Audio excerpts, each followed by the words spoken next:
Good evening. Welcome to Community Homeworks. So, I don't have my notes, and I'm just going to tell you what's on my heart. Welcome to our workshop this evening. We're so glad that you're joining us tonight. If you are here for the first time, welcome. If you are joining us after we have uh, given this broadcast, we look forward to answering your questions. You can put them in the chat. It may take us a little longer to respond, but we are still happy to answer those questions. Community Homeworks gets its fundings from gifts, grants, and donations. So if you are inclined to donate, if please feel free to make a generous donation on our website at communityhomeworks.org. Our mission is to empower homeowners to sustain dignified, safe, sustainable, and dignified homes. And we get our fundings from grants, gifts, and donations. So please feel free to make a generous donation on our website at communityhomeworks.org.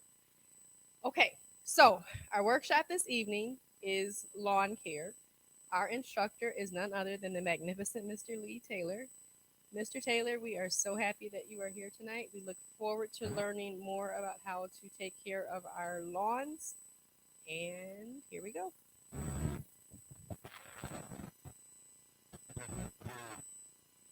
Like kind of saying, if you have questions, please ask. I know I'm going to lean on this table and fall on my face. This is lawn care, and what I'll say about lawn care is you can go out and get a master's degree in turf management if you want to. And there is a lot that goes into it. We're just going to be touching on some of the basics. We're also going to be having another speaker towards the end about alternatives to grass. Is that the best way to say it? So, because there are alternatives out there. So, does everybody have an outline? Yep. All right. So, what we're going to be talking about is just understanding the basics about your lawn. We're going to talk about the height of the grass, how to when to mow it, that sort of stuff, how much to take off. We'll talk about irrigation and watering, and talking about different soil types and how that may affect how often you have to water or how long you need to water. We'll touch on the fertilizers and talk about the different types of fertilizers that are out there. We're going to be touching a little bit on the pests in the grass and stuff like that, and we'll be talking about along with that, like weeds and stuff like that also, and then the basics of how to plant if you're having to plant new grass seed. Again, this was pulled out of spring summer maintenance, so a lot of what we talked about in that may be touched on in this also. As far as the lawns themselves, did anybody here have a specific question they're trying to get out of this class? Yeah. That's good.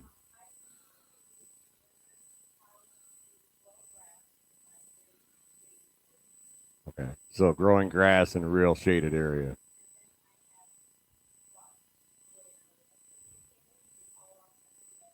Yep. All right, and filling in ruts and making it so they don't come back. So, all right. Excuse me. Anybody else have any other questions? No? My backyard's the same way. Our dog loves to pull out tufts of grass, and over the years, it's turned into like a minefield. It's horrible. So, yeah. Oh yeah, it beats up your lawnmower for sure. So, so one of the things I like to start with this class, and it's been a minute since I taught this class, is grass itself can be one of the most demanding plants you will ever own. It wants to be fed. It wants to be watered. It doesn't like to be crowded. It wants, right? And the expectations are all over the place. You know, some people want their yards to look like a golf course, and that's fine. If that's what you want, then you can work on that. You'll be working on it quite a bit, but you can work on that. Others, it's like it's green, it's great, doesn't matter. So, those are kind of the two extremes, I guess, as far as the lawns go. Um, I like to start out with. I want to talk about the soil first. So, a lot of times, understanding what kind of soil you have is important, and there's a couple of different reasons. So, you can take your soil in to have it tested, and they'll say, it's this, it's that, it's high in this, it's low, or it's lacking in this nutrient or whatever, right? So you can get that tested. You can also do, I call it just a simple palm test. And what I'm getting at with that is, especially here in Michigan, we have all sorts of different soils. I mean, you can go to one part of town, it's real sandy, and in another part of town, it's real heavy, heavy clay. And that affects a few things. So generally, if I'm looking at, I want to plant grass seed and stuff like that, I'm going to look at that soil first. If I'm really into it, I'm going to go get that soil tested to see if there's any nutrients that are lacking in it. We'll talk about that a little bit more. And I'm also going to see kind of what soil it is, whether it's real sandy soil or it's heavy clay soil. So what I'll do is I'll go take a couple of samples, usually dig down about 3 or 4 inches or so, and get a sample of it, and I'll put it in my palm, and I'm going to rub it in my palm like this. And what that does, and it is, if it's a little bit moist, that helps. I'll rub it in my palm, and if that soil starts to flatten out and curl, that tells me that it's a little more clay in that soil, right? Versus I'm doing this and it's just rolling in balls and stuff. That tells me it's a little more sandy or somewhere in between. Most of it is a mix of sand and other stuff. But it can kind of give you a rough idea. And why am I getting at that? I look at it in this sense. The type of soil can really dictate how much or how often you need to water. So I did this is like super simple, but this is sandy soil, clay soil. So if you look at sandy soil, it's really nothing more than just a bunch of balls, right? And that water can perk down through that open soil pretty easily and get down pretty deep. Let's say this is your 4-inch mark, right? So that soil can get moist all the way down pretty fast, right? Versus clay, where it has to move through, in a sense, these plates. And it takes a lot longer for that soil to get damp down at that depth. Now, why is that important? This basically boils down to how often you have to water or how long you need to water. So if it's a real sandy soil, there are things you can do to amend it. You can put in all sorts of things to amend it up and make it hold moisture, more moisture, peat moss, stuff like that. I mean, there's a lot of different things you can do. But sandy soil will get to that depth much faster. So let's say you have sandy soil and you put your sprinkler out and you say, okay, I'm going to turn my sprinkler on for 5 minutes. And in that 5 minutes, it gets down to that 3.5 or 4-inch depth. It's where a lot of the grass roots usually are. And I'm talking about grass. And this is all transferable to plants and everything else too. But so it will get down to that depth pretty quick. So you don't have to water as long. But flip side of all that is it's going to dry out. So think of that like a paper towel. You drip a little bit of water on a paper towel, it soaks right through real fast, but it dries out just about as quick. Clay soil takes more watering to get down to that depth, but think of that like a sponge. It takes quite a bit of water, and it takes a while to dry out. So it's one of those things. And the reason I talk about that is with the grass, and especially now around us right now, we're getting, we had a streak of 90-degree days in, end of May, and that's really not good for us.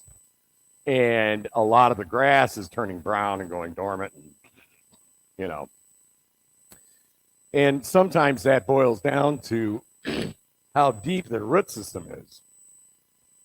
So as a general rule, you want your grass root system to be as deep as it possibly can. And what I'm getting at with that is, I see a lot of people, they'll go out and say, I'm going to water my yard. And they'll go, and then they'll move on to the next spot. Okay, fine. Well, let's say they did that. Let's say that water only got to, let's say that 1 or 1.5 inch depth. Where do you think those roots are going to stay? They're all going to stay right up at that surface where that water is. Versus letting it run for a little bit longer, getting it deeper depending on your soil type, and then those roots, let's say, I'll draw the roots. The plant roots will grow much deeper, making it so that they're going to be able to tolerate heat and whatnot. They'll be a little more tolerant on that because they have deeper roots. They can get water from a deeper source. Does that make sense? All right. Yeah.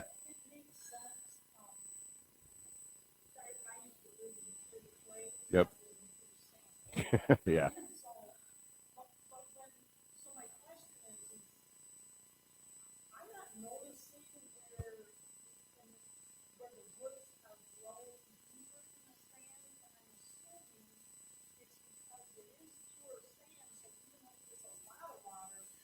Right. And that's right. Right. And yeah, you can have that issue, and that's where you may want to amend that soil with something that's going to be able to help hold that moisture a little bit more. And that's back to doing that soil test, or even just that visual test that you can do.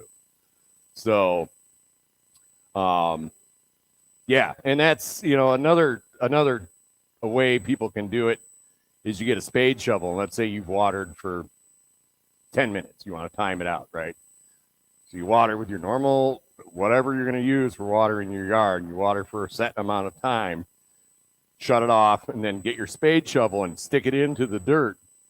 And what you're doing is you're pushing it back a little bit so that spade is, in a sense, opening up that soil. And then you can look down and you can see how far down that moisture has gotten. Like I said, you're trying for that 3 to 4 inches-ish depth, and then you can adjust. So you're not overwatering and wasting water, you're not underwatering and making so your root system's all up towards the surface. So, like I said, there's a couple of different tricks you can do to be able to do that. But, in my eyes, a lot of this boils down to the soil type and then the watering, as far as how it is you're going to be watering.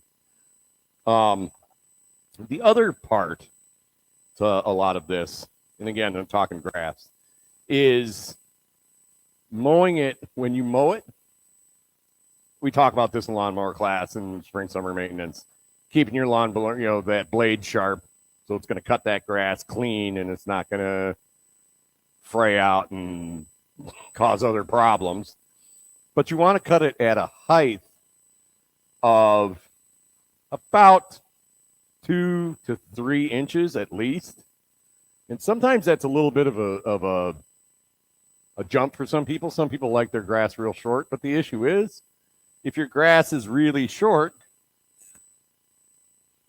if you have real short grass versus, a little taller grass, what's going to happen is that sun's going to beat down, and it's really going to cook that soil.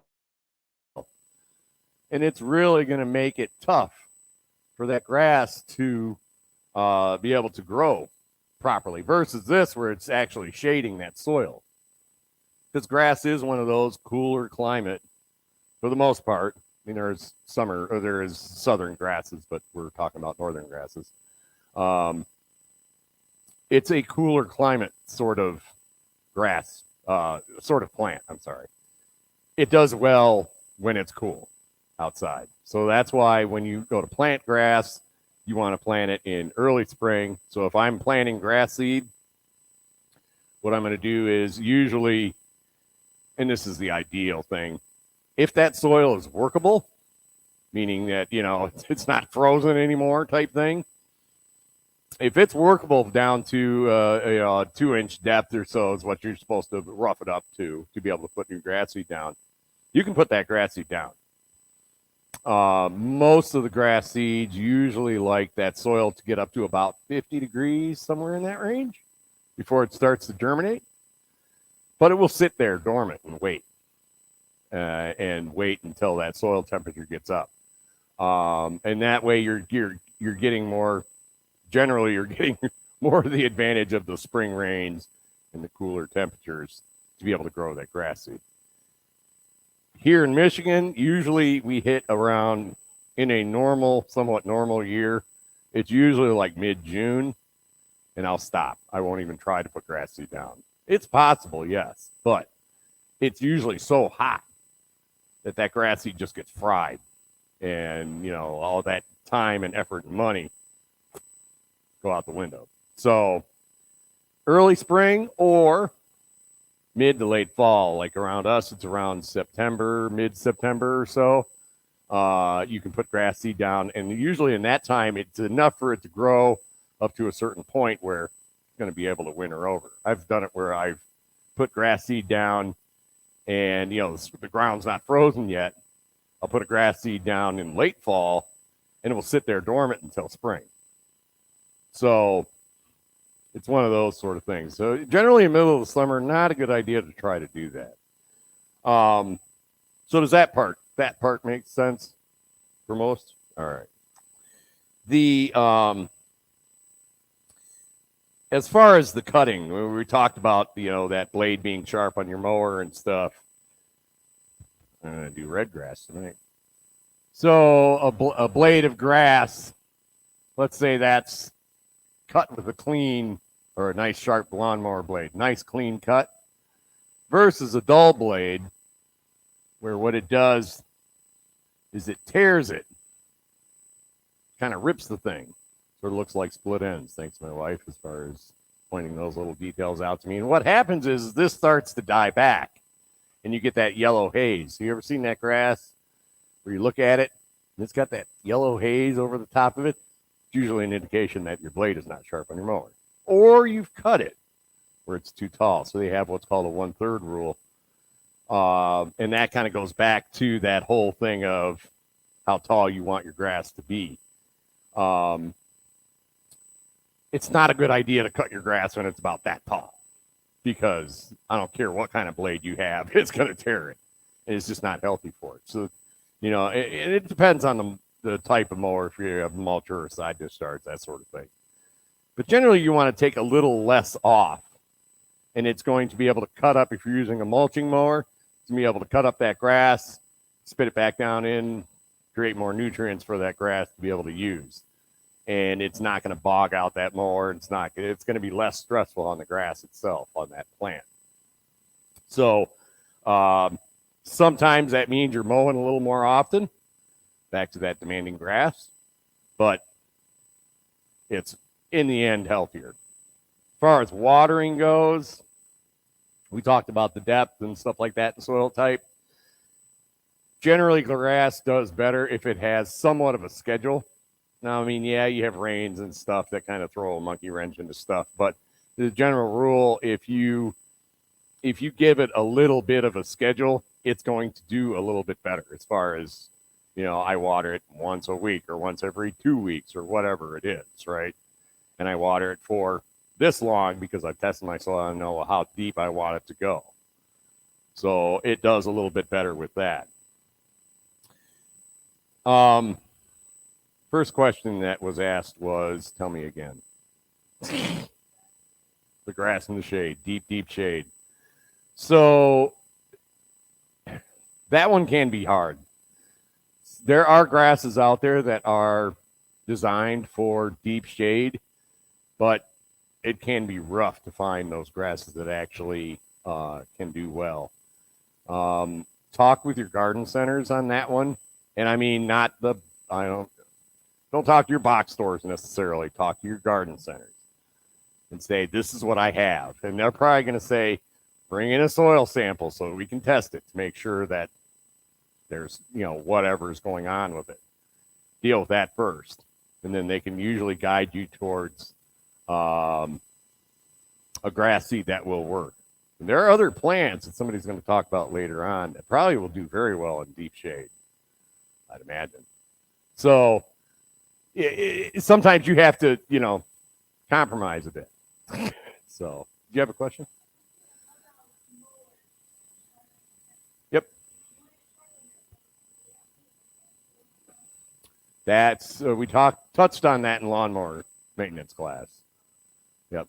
So it is possible, but to be able to sharpen your own blade, but it can be a little tricky. It has to be balanced out right. You can't take more off one side because it's going to do this sort of thing as it's going around. It'll tear up your mower. So, and with the cost of getting a blade sharpened is $5 to $7 usually. You can do that while you're picking up your other stuff. It sometimes is worth it because, I mean, you're talking files or grinders or whatever to be able to get that sharpened out right. So the other question was ruts, and I'm jumping a little bit, but so with ruts, or let's say you have somebody drove in the yard, or a tree limb fell and had a big crater, whatever, right? You're going to get these deep ruts. And what a lot of people do is they'll get dirt and they'll throw it in the rut, and they'll put grass seed on it and say it's good. Well, it's good for about a month. And then what happens is it sinks back down. So if you have ruts, what you want to do is, get that soil. You can get topsoil delivered. You can buy it in bags or whatever you need to do. Put in about 2 inches. Compact that down, whether it's you're stomping it with your foot or the end of the shovel or whatever. Compact that down and get it up to that point where you want it to be, but compact that soil a little bit. Because if you don't, what's going to happen is that soil is going to compact on its own, and that rut will just reappear. So compacting it down a little bit, then roughing up that surface to be able to put that grass seed in and stuff is the way to do it.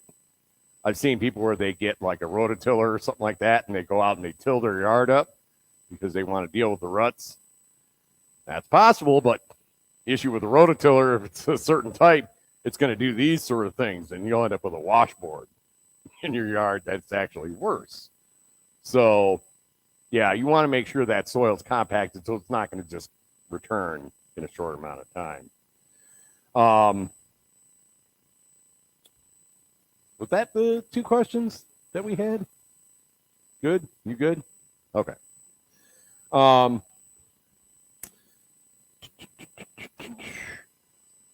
As far as when you're putting down grass seed, we talk about when to put it down. A lot of people will put down some kind of a mulch or something over it. It's usually like straw or something along that line, right? And that's in a sense to shade it, to protect it while it's growing and germinating. There are issues with straw. If you go out and buy a bale of straw, it is full of tons of different weed seeds. And you introduce that all into your yard. You can buy straw that's clean straw. That doesn't really, they've sifted out most of those weed seeds out of that straw. You can buy them in bundle packs. It's a little nicer. But if you're doing it in early spring, most of the time you don't need to deal with it.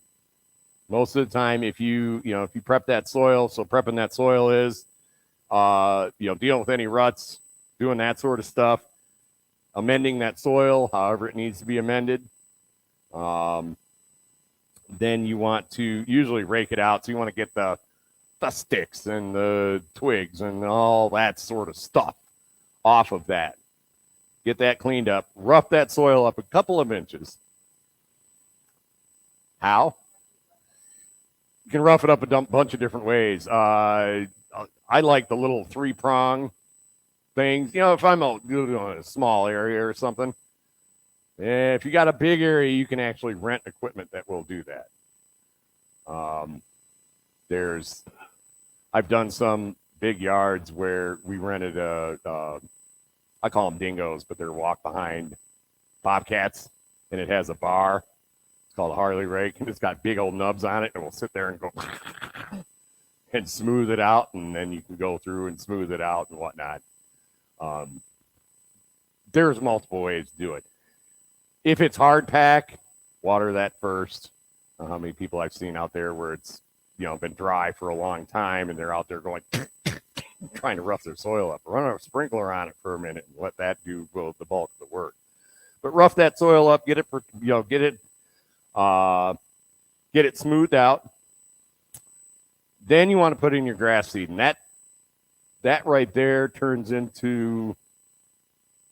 be an interesting process. So when you go out to the store and you start buying grass seed,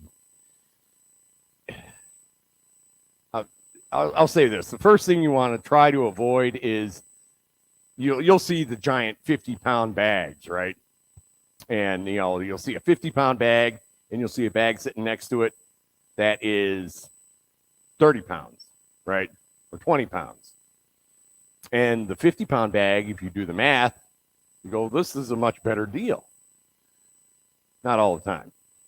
Because sometimes what some companies will do is they'll put fillers in it, whether it be sand or whether it be sawdust or whatever, to make it look like you're getting more, and you're not really. So sometimes it's better to get a better quality but a smaller amount, if that makes sense. So if you look on the back of the bag itself, a lot of times there's going to be a label on it. It's going to talk about what type of grass seed it is, what kind of fillers are in there, how many weed seeds are in it. There's a lot of information on it. And this is where I say go back to your garden center, because a lot of times the garden center in your local area, they're going to have grass seed that is designed to grow in your specific area. Because a lot of times the larger companies, they have to kind of go, what's good for, say, the northern half of the country, the whole country? And they'll pick one or two. Does that necessarily mean it's right for where you're at? Maybe, maybe not. And a lot of times too, they're going to mix those grass seeds. You're going to have quick germinating grass seeds, and you're going to have those slow germinating grass seeds. They're usually what people want. So with that, I would say talk to the garden center. A lot of times they're going to steer you towards a grass seed that is going to work best for your local area. The other thing is you want to have a decent idea of what you want in the end. So what I mean by that is, remember I said they'll mix grass seeds? A lot of times there's different, and we have all these handouts. There's tall fescues, there's Kentucky bluegrass, there's fine fescue, there's ryegrass, there's all sorts of different grass seeds out there. And they have their different purposes. So let's say you're planting on a hill, right? And you're having erosion issues. So you would want a grass seed that had the better looking grass in it, but you'd also want grass seed that would come up real fast and stabilize that hill. So those are some of those fescues and whatnot. They will germinate extremely fast, stabilize that hill out. Do they look that great? Usually not. But they will stabilize things, and they'll help shade, back to that taller grass that we were talking about, they'll help shade that grass seed that hasn't germinated yet to be able to come in and slowly take over. So there's what's called a germination rate, and that is important to understand. And you can ask that question. Now, how long does this grass take to germinate? And like I said, some are going to be very, very quick for erosion control, or I just need to make this look green for now type thing and let the other grass take over. And others will take, let's say you have a quick one that will germinate in 2 weeks, right? And then you have others that are more desirable, like your Kentucky bluegrasses and that sort of thing that most people think about. Their germination rate may be like a month. So this is my point. This is what I'm getting at is a lot of people will do everything right. They'll rough up their soil. They'll amend it. They'll put down the proper seed. If it needs straw or something over it, they'll do that. If it needs fertilizer, we'll talk about that. They put that down, and then they water it. So you have to remember when that grass seed is in that germination phase, first week or month, a light watering is what you want. This kind of goes out the window at first. You're just dealing with what's on that surface. You want to keep that moist so that plant seed or that grass seed germinates and starts to grow. The issue is this, is that you'll have those quick germinating grass seeds. And what people do at that point is they say, oh, my grass has grown. I'm good. They have the more desirable grass seed that hasn't even started germinating yet, and they stop their watering. Or they really cut back on their watering, making it so that those better or desirable grass seeds don't get a chance to necessarily germinate. So it's one of those things where you want to have a decent idea. And usually what I'll do is I'll say, all right, what is the longest of these grass types that are in this? Which one is the longest? Takes the longest to germinate. And that's what I'll set how often I have to water. So when you're watering your grass, when you're just put it down, it's just a light watering. Just keeping that soil moist and making it so they can germinate. But again, knowing how long it's going to take for that to happen. And if that other grass seed pops up, you say, yeah, okay, it looks good, but I still want to keep watering schedule because I want that other more desirable grass to be able to germinate. Mr. Taylor, I have a quick question. So I know that we're in the summertime, but if you missed the summertime to lay grass seed and you needed to go into the fall, yep, what month would you start that process is my first question. And then would it be the same process because it would be a slow germinating seed. So would it be a different process or would it be the same process? It's pretty much the same process. So, like where we are, 42nd parallel basically. So it's mid-September-ish. It's still usually warm enough, but it's starting to cool off a little bit. And that's usually enough time for most of those grasses to catch and germinate and grow a little bit so they can winter over. That's here. So did that answer? Yes. So let me ask you a little bit more questions. Do you still have to do the whole tilling process and all of that kind of stuff? Yeah. Anytime you put grass seed down, you want to rough that soil. If you're putting the grass seed down on compacted soil, it doesn't do well. And so if you till the soil, you need to do that, say, in August? Or do you do that? No, you usually want to do it, right before you're going to be working on that. Because if you let it rain on it a couple times, it's going to start compacting down again. Okay. So you don't want to go out there and rough up the soil and then wait, 2 or 3 weeks, because you're most likely going to be tilling that soil up again. So. Oh, did you have a question? Yes, I do have a question. Okay. So how about are you also speaking to filling in spots that are sparse? Yep. You still need to rough up that Yep. soil Yep. no matter what. Okay. Right. And this is, I don't care if it's the whole yard or the spots.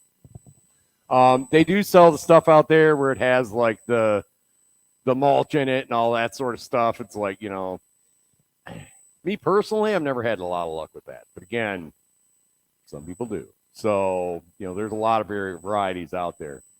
But as far as keeping that moist for that period of time for the latest of the germinators in that bag, right, of that bag of grass seed, so they have a chance to be able to start growing.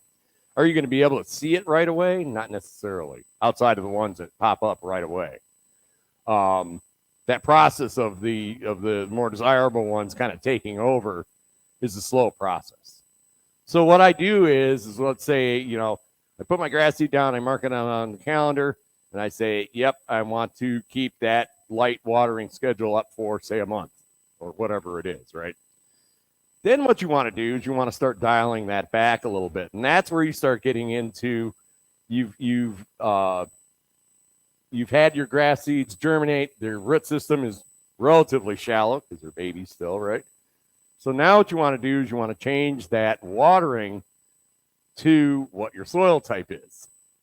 So I want that water to get deeper and deeper for those roots to be able to get deeper and deeper so that those grass seed plants do much more tolerant of this crazy heat that we're having, right? So sometimes it might be I'm going to, step back my watering after this set amount of time to once a week or whatever, and you want to get it so that those roots are growing deeper and deeper, as deep as they possibly can, and then hold that sort of a watering schedule, if that makes sense. So do you have any advice for if you're trying to plant grass in an area that has tree roots very close to the surface? How do you rough that up? Yeah, that's hard. So sometimes what I do in that case is I will have, if I have like tree roots or something that's makes it difficult to be able to rough that soil up, sometimes what I'll do is I'll bring in fresh soil and put a thin layer over it, seed that. And generally that's not going to be enough to necessarily change anything. It's enough to make that grass seed grab and grow. So the other is fertilizers, and I'm quickly running out of time. So there are what are called starter fertilizers. So a starter fertilizer basically is a fertilizer that's going to concentrate more on your root system. And what it does is it's going to give, it has a little bit of nitrogen and stuff. That's what gives you that green that everybody sees. But it has more in the area of that root development. And there are usually a couple types. There's like a powder form that you can put down, and it's really soluble as far as water goes. It'll dilute real fast. And that's fine, unless you're putting it in, say, late fall, and you want that fertilizer to winter over till next spring when that grass starts to grow.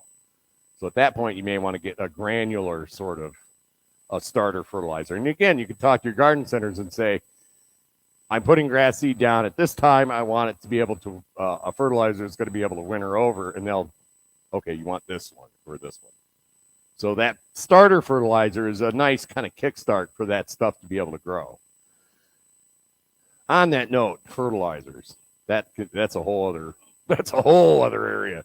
But basically, you've seen the numbers, the NPK system. So you have like 22-10, right, or whatever it is, right? And it can get confusing. So I'll say, and that's not right, but it's just demonstration purposes. So that first number is generally nitrogen, is what you see, the green. So high nitrogen, you're going to get a lot of dark green grass. It's going to grow real good. Does it do much for the roots? Not necessarily, but it looks good. Those are like your miracle grows, that sort of stuff. They have usually high first number. Second number, that's your roots. That's your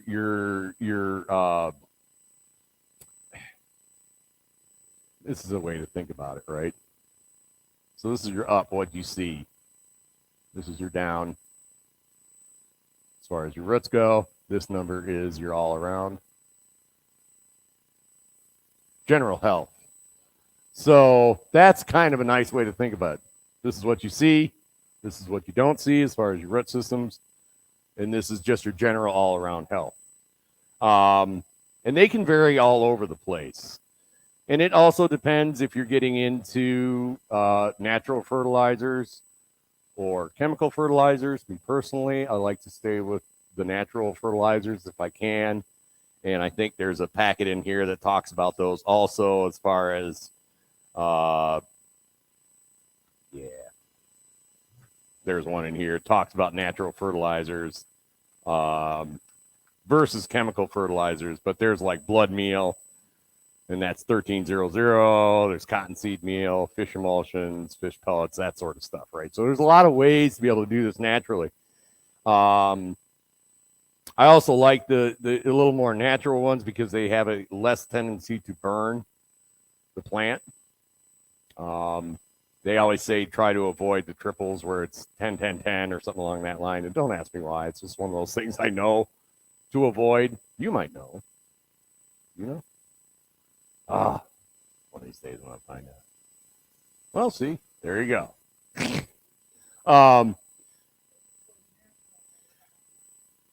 Yeah, you know, I mean, oh, yeah.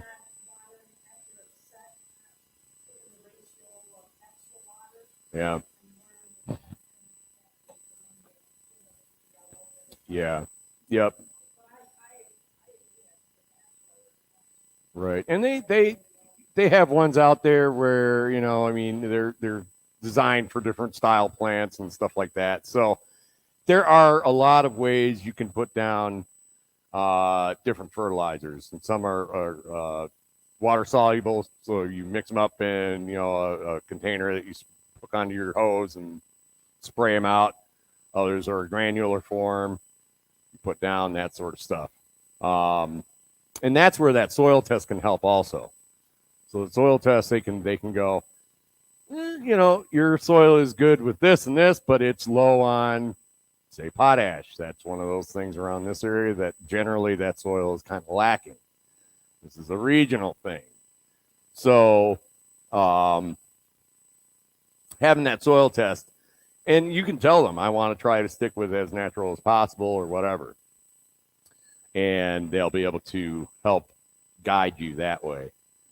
So as far as once that grass is established, this is the other thing you have to kind of keep in mind. We talked about weeds, and I have to stop in about 5 minutes. So if you have weeds, when you plant your grass seed, please write down your calendar. The reason is that, let's say you plant it in May, right? And you start to have dandelions pop up in mid-May. And you go, oh my gosh, I got to kill them. You're that type of person. You want to kill the weeds.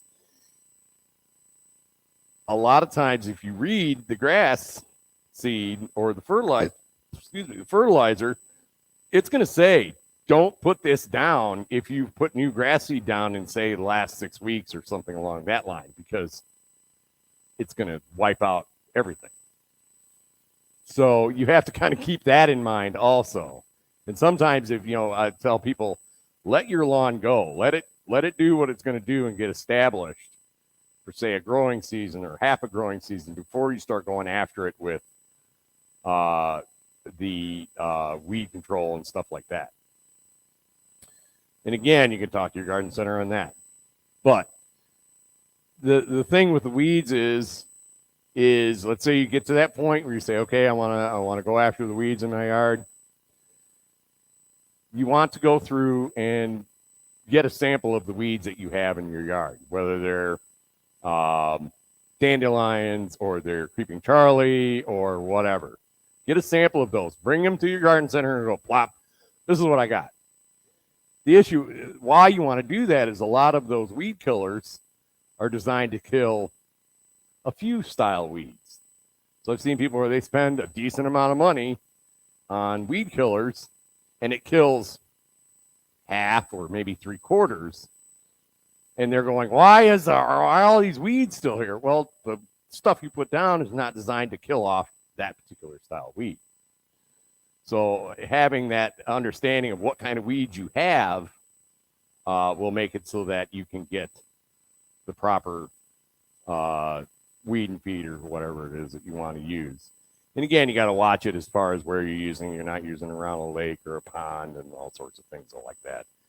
Part of the reason I just generally don't do it. My neighbors hate me because the dandelions all over the place. I think they're pretty. So, huh? Good for the bees. That's right. They do. Yeah. So yeah, I mean, there's a lot. And like I said, sometimes one of the hardest things about putting new grass seed down is keeping that schedule that I was talking about. You can get a little inexpensive timer where you can set it up to say, I want it to kick on, say, twice a day for 5 minutes, during that first germination period. And then you can change it to where it's going to kick on for, say a longer period of time, but less often or whatever. So these little timers are really nice, especially if you're off working and you're doing all that other kind of stuff.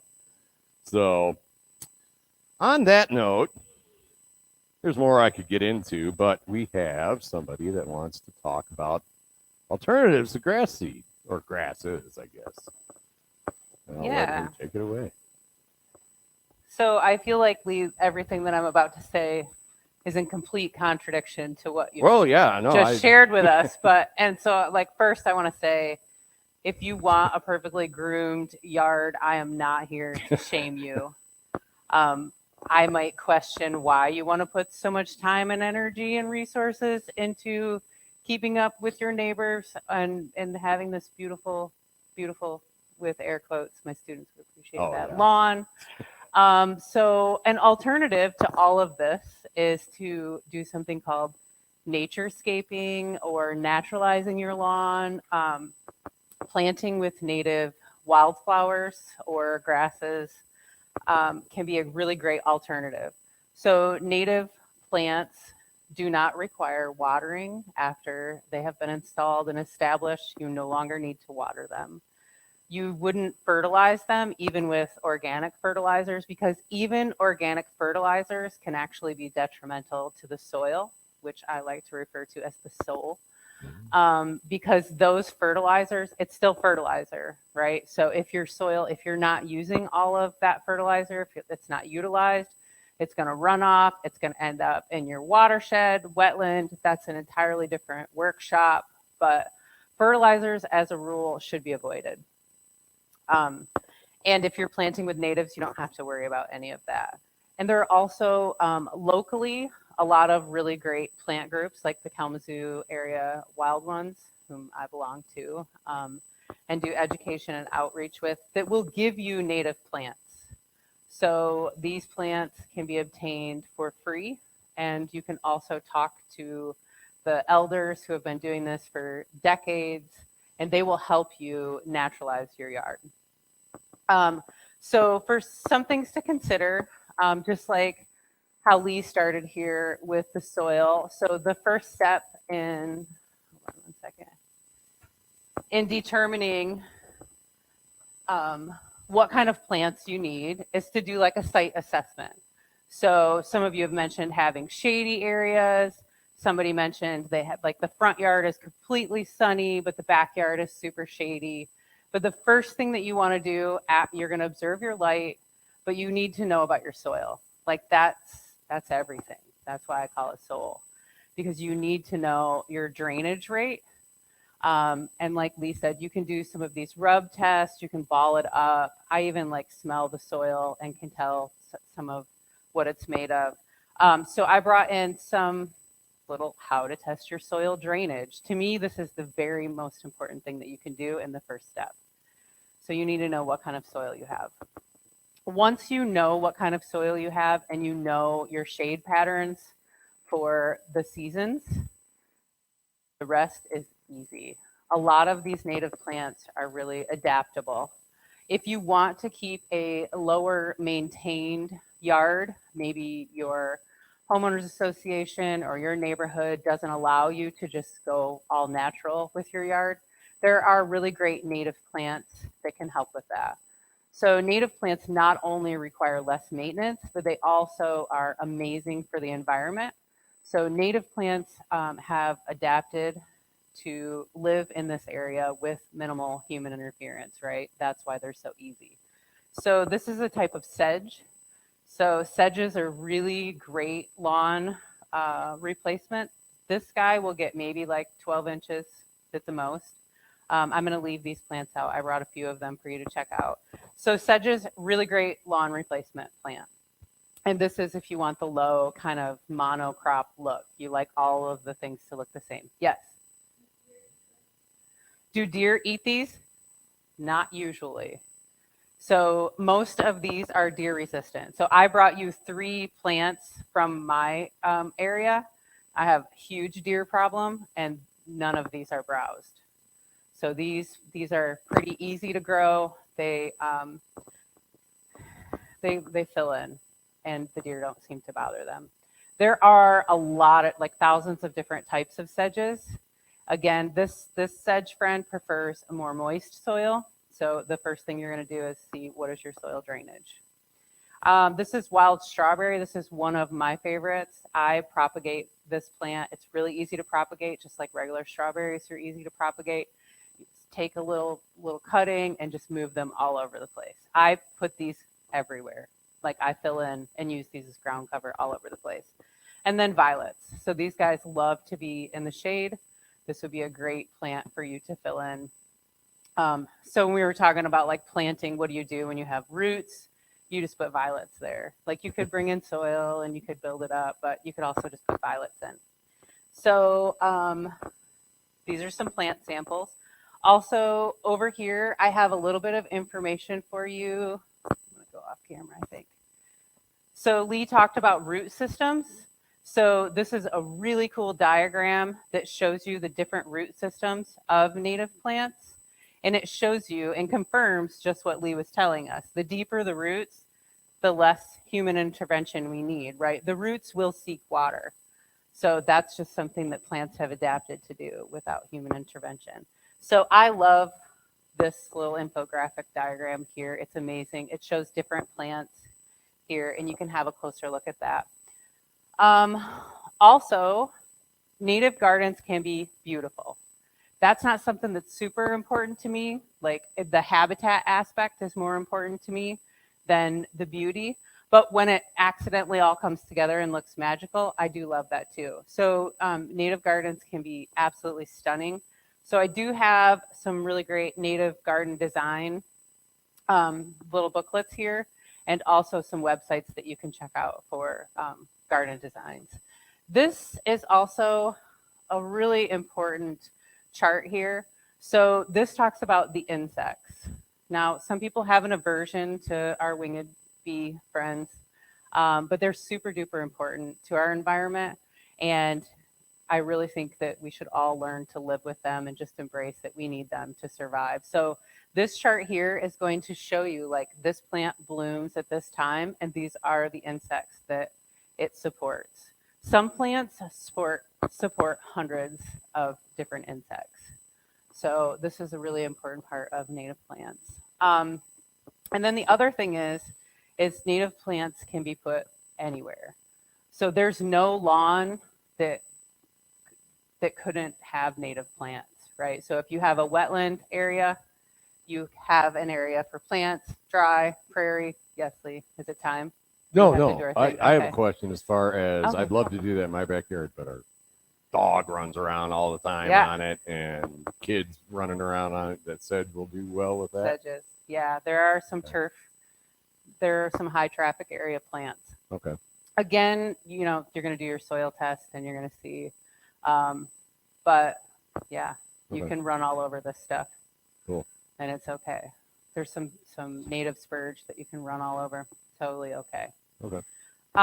So just real quickly, getting started, that can be daunting because you have this big area of lawn. Some people are tempted. When I first had a big lawn, I decided to take the entire thing out. It's a huge mistake because I took all of the grass out, and then other undesirable non-native plants sprung up in its place, and I was like fighting this huge war. I got personally discouraged, and I was like, oh my God, why did I do this? So I always recommend that people start really small. You can use some cardboard or some type of cover add some mulch on top, which you can usually get for free if you're willing to take a truckload of it, and just start collecting these native plants from me or the wild ones or other people, and just start planting little patchwork spots. So if you have grass already in say your backyard, and you do all the soil tests and do all that and figure out which plants are going to work best, do you have to kill that grass off, or are these designed to kind of take over the grass? You're gonna have better results if you kill that grass off. Okay. How to kill the grass off is debatable. It depends on how you're comfortable killing off the grass. I personally just use cardboard and mulch, and the gift of time. It takes a little longer. Like glyphosate. So some people will just nuke their yard and then start with the natives. You can do that. Plastic is a really also a great alternative. The thing about plastic, just a little thing that my personal thing is that can heat up and really actually change the soil biome, the microbiome, and you want to preserve that. It's already been damaged enough by the monocrop lawn that you've had in place. So you really want to try to preserve it. So I even like peel the tape off of the cardboard. I get all of my cardboard from Midtown Fresh and Ace Hardware that they set aside for me. So it's all pretty easy to do, but start small. So maybe even just a container. You can grow native wildflowers in a containers and then slowly move them out into your yard. But Kalamazoo Wild Ones gives away free plants all the time. So if you're interested, I have more information about that. Do you have a question? Yeah.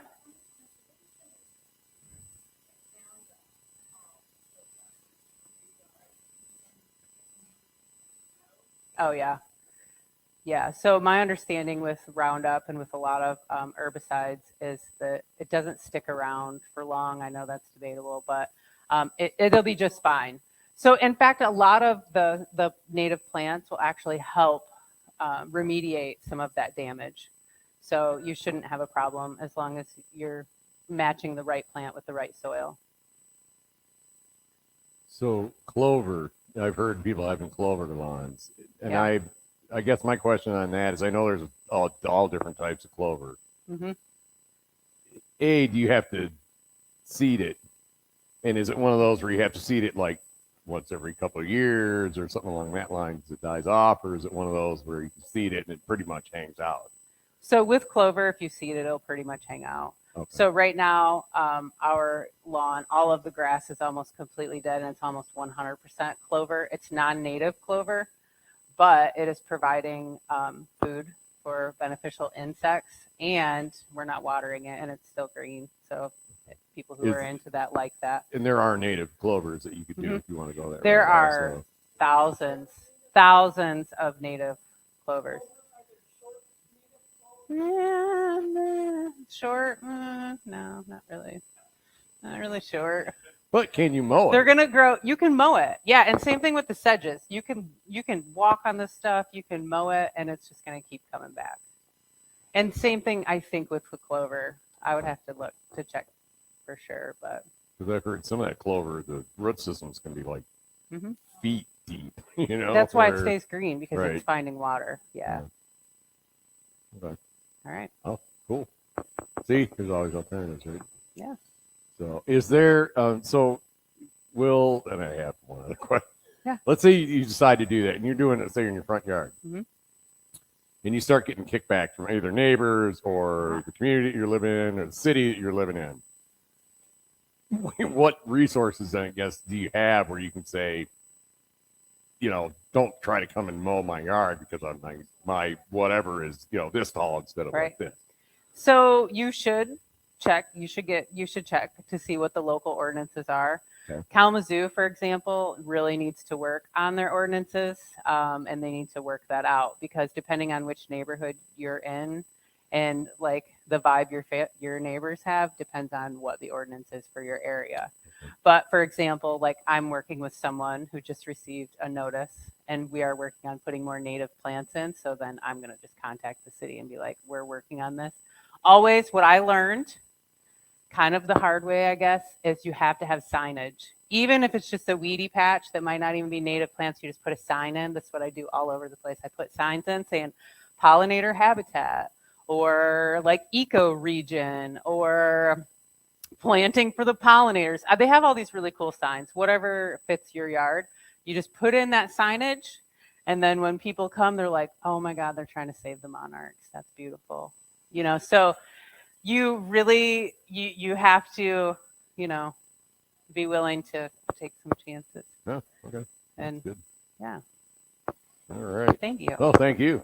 So like you said, there's always alternates out there to be able. Yeah, to do I have that some stuff. plants over here to hand out at the end of the workshop as well. All right. I think that's it.